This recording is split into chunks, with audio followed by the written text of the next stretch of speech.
भी बाहर लेके आऊंगा। आपको देख के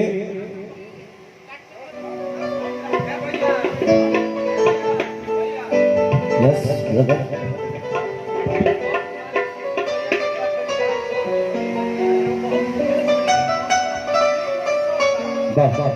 बड़े भाई सुशील भैया जो इस रिजॉर्ट के मालिक हैं, हम लोग बहुत बहुत धन्यवाद देना चाहते हैं। भैया के लिए एक बार जोरदार ताली बजाइए आप।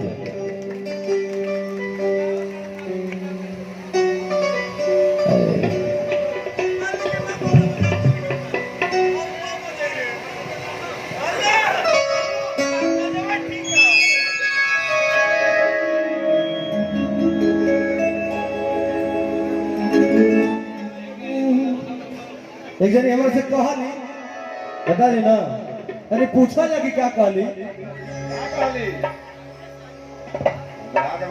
कि अब बात न हमसे हो रही सुना रे ओरी अरे जा आधे दिल बड़ा तू जवान मोबाइल ले जा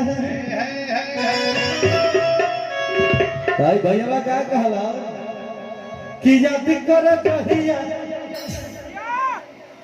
कुंवर रहलू, याद कर कहिया कुंवर रहलू। पंडित जी से पहले लोहार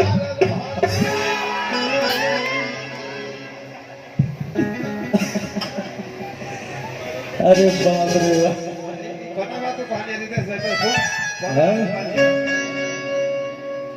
ज्यादा मंच में बोलने में दिक्कत हो गई।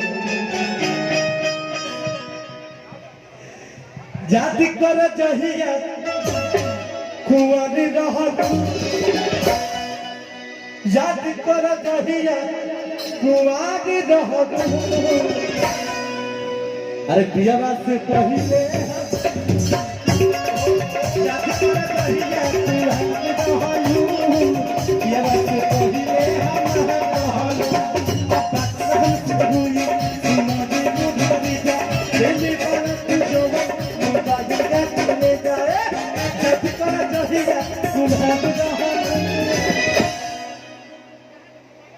पंडित जी से पहले मिलत रोज बसवार रहलू,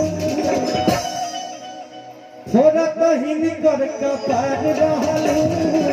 पिया से पहले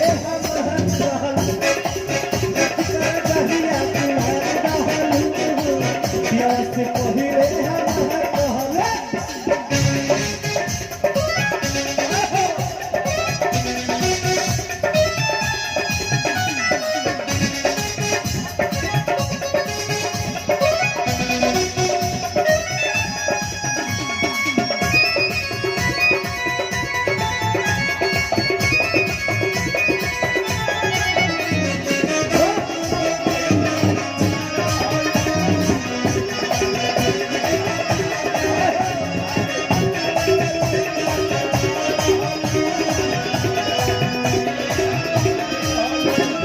उस दिन याद करो जब तुम नौवा में पढ़त रहो, हम बसा मेहनत में ध्यान कर। उस दिन याद करो जब तुम नौवा में पढ़त रहो, हम दसवा में हाई स्कूल के पिछवाड़ी हम लोग मुलाकात होते हैं। भाई रहे प्यारी जब रहलू न धन हो, तारा के तो घरी कुछ धरैला पर कुछ कहत रहो, नाम तारा पता रहे। भाई रहे प्यारी जब रहलू न धन हो,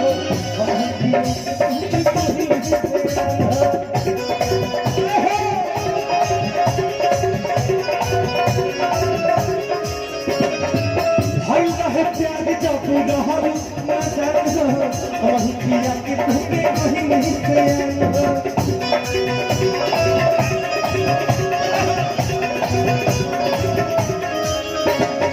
खुशी आवत रही